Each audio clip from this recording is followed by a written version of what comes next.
Now we will go through the basic functions of CrocoryptFile.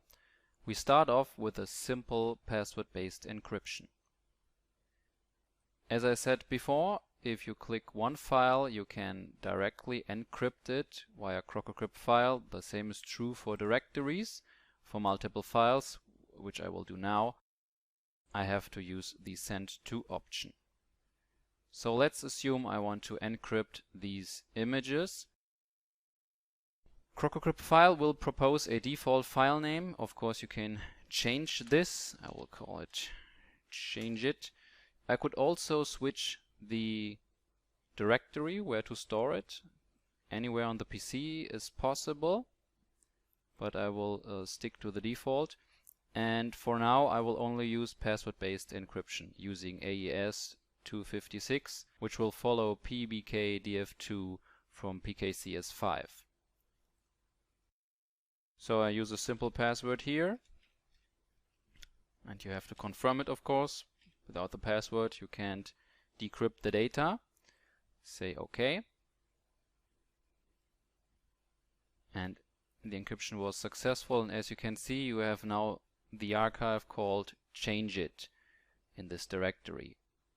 Let's assume you have sent this file to a different recipient, or you have encrypted the file for yourself because you remove the original files. No matter what, when you double click it, or if you use the context menu again, you can decrypt the file. I will do this now. The default folder where to decrypt the files is the name of the archive, obviously. And now I have to provide the decryption password.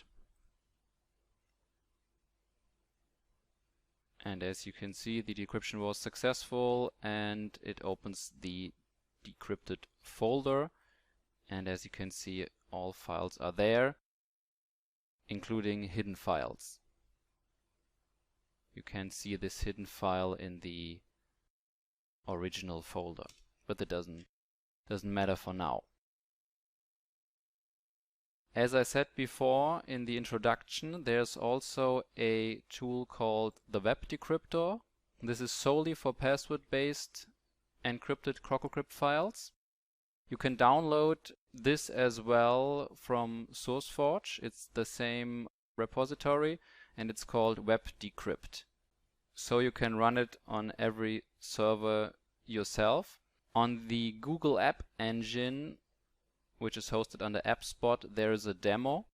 I call it a demo because it's fully functional but restricted to 10 megabytes archives, and it's very slow. For some reason on Google App Engine, the 100,000 iterations run very slowly.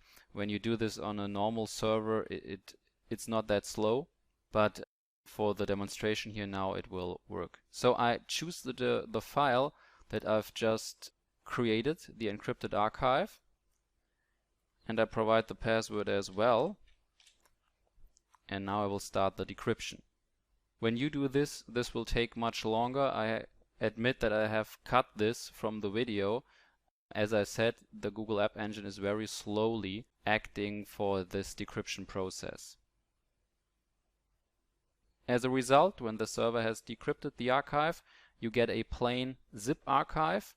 So I just click OK to download it and open it in Windows Explorer. And as you can see, you have the same result as with the desktop application. There simply is no thumbnail view in Windows, but when you double click, you see that you have the decrypted images as well.